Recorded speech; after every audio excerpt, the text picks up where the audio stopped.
Welcome to the Deep Dive. Today, we're really digging into the global car market, specifically looking at the recent Shanghai Auto Show 2025. That's right. We've got this detailed report, Shanghai Auto 2025, Sfide Elettrificat I Cambi di Potere, quite a title. It is, and our goal here is pretty straightforward. Yeah. Cut through all the noise and give you the really crucial insights.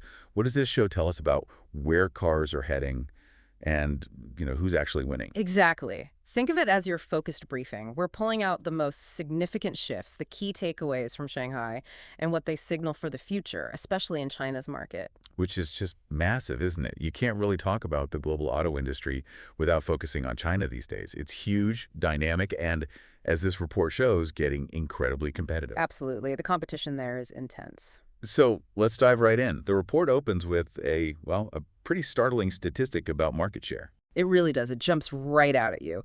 Basically, there's been a major shift in who's selling cars in China. If you look back at 2020, non-Chinese brands, they had about 62% of the market. Dominant. 62%. But fast forward to 2024, and that figure has plunged. It's now under 40%. Under 40. Wow, that's a dramatic drop in just, 4 years? It's huge. And the report makes it clear why. It's not just, general economic stuff. Fundamentally, it's because the Chinese car manufacturers have become so much stronger, so much more competitive. Right. They're not just the factories building cars for others anymore. They're direct rivals now, making really compelling products. Exactly. They're serious contenders on their own merits. So where are we seeing this shift most clearly? What are the key battlegrounds? Well, a huge one is the electric revolution, EVs. But there's a bit of a twist, actually. The report flags this incredible number. Electric and plug-in hybrid vehicles together now make up 42.2% of all car sales in China. 42.2%. That's nearly half the market. Shows real momentum for electric. Massive momentum. But here's the nuance the report points out. That growth, it's mainly driven by the more affordable end of the market. Interesting. So not necessarily the high-end luxury EVs driving that number. Not primarily, except maybe in some luxury or sports segments. For the broader mass market, gasoline engines, they're still very relevant. Although, domestically made plug-in hybrids are really hitting a sweet spot. They offer that versatility. Right, the PHEVs. Best of both worlds for some people, I suppose. Okay.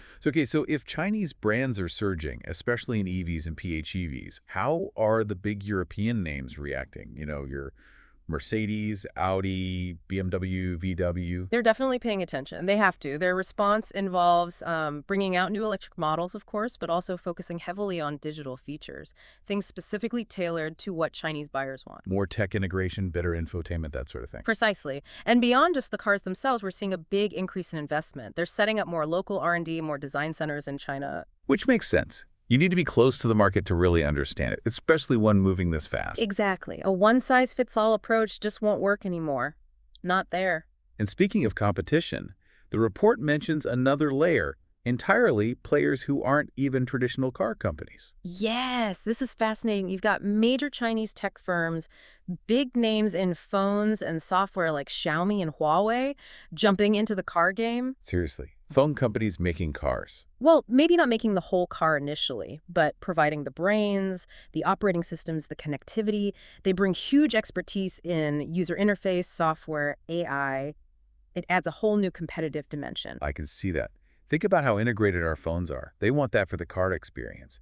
That must be changing the dynamic between the established foreign automakers and their Chinese partners, too. Oh, absolutely. The report talks about a fundamental change here. It uses this interesting phrase, moving away from a vassal-lord dynamic. Vassal-lord, like the foreign companies were dominant. Kind of, historically. Now, it's described as moving towards a relationship of equal partner. Okay, equals. What does that mean in practice? It means more genuine exchange. Ideas flow both ways now, especially on things like vehicle design, styling, quality standards. And honestly, that exchange has helped elevate the Chinese brands too. So it's a more level playing field, maybe more collaborative in some ways, but also definitely more competitive. You got it. It's complex. And despite all this energy and innovation buzzing around, the report also picked up on some Some undercurrents of uncertainty at the show. Uncertainty, like what? Well, while everyone wants to project calm and talk collaboration, beneath the surface there are real anxieties. Things like international trade friction, the threat of Ooh, tariffs. the geopolitical stuff. Exactly. And also, crucially for the Chinese companies, finding reliable export markets for all these cars they're building. The report actually quotes, "Mai como ora Pekino ha l'obbligo di trattare." Basically saying Beijing has to negotiate now, both on the presence of foreign makers in China and on export channels for its own companies. Right, it's a two-way street, what needs to be. So global politics are definitely still a major factor, even with this domestic pain. Definitely. And some challenges are just shared industry-wide problems, Like what? like the global sales slowdown. Even Tesla's feeling it, and that was a topic of discussion. Also, a more cautious approach seems to be emerging around autonomous driving. Autonomous driving. How so? There's a growing focus, both in China and Europe, according to the report, on harmonizing safety regulations for autonomous systems. Doing it more progressively, maybe more carefully than the initial hype suggested. The quote mentions looking at it con più cautela, with more caution. So reality setting in a bit on self-driving timelines, perhaps, aligning on safety first. Seems that way. A bit more pragmatism amidst the tech race. Interesting. Yeah, China's known for its speed, just the pace of development. Does the report touch on that within the car industry specifically? Oh, yeah. It highlights the incredibly rapid pace of change. It even notes that a car brand's lifespan in China can be incredibly short, anche tempo di una sola stagione, like just one season. One season. That's brutal. No time to rest on your laurels. Not at all. Constant innovation is key to survival. And it ties into this broader picture of China's tech investment. The report uses the example of AI-powered traffic lights. Yeah, traffic lights. Yeah, it's just an illustration of the government's focus on using tech for efficiency, for modernization. That whole ecosystem influences the car industry, too. It paints a picture of a really, really fast-moving, hyper-competitive market. So let's try and synthesize this. What are the main implications, the big takeaways from Shanghai 2025, according to this report? Okay, boiling it down. First, foreign brands. They have to keep adapting, keep innovating, and really truly tailor their offerings to Chinese taste to stay relevant. No coasting allowed. Right. Adapt or lose share. Second, Chinese brands are no longer just domestic heroes. They are serious global players now, or becoming serious global players.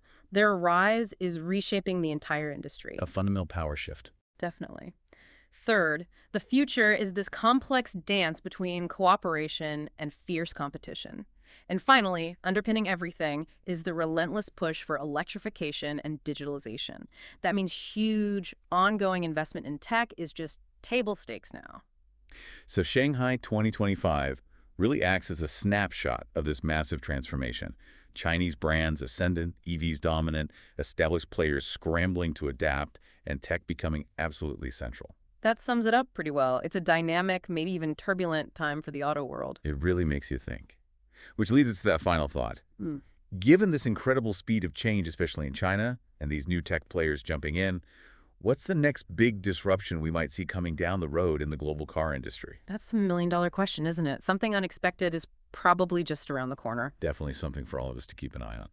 Well, thanks for breaking down that report with us today. My pleasure. Always fascinating to watch this space.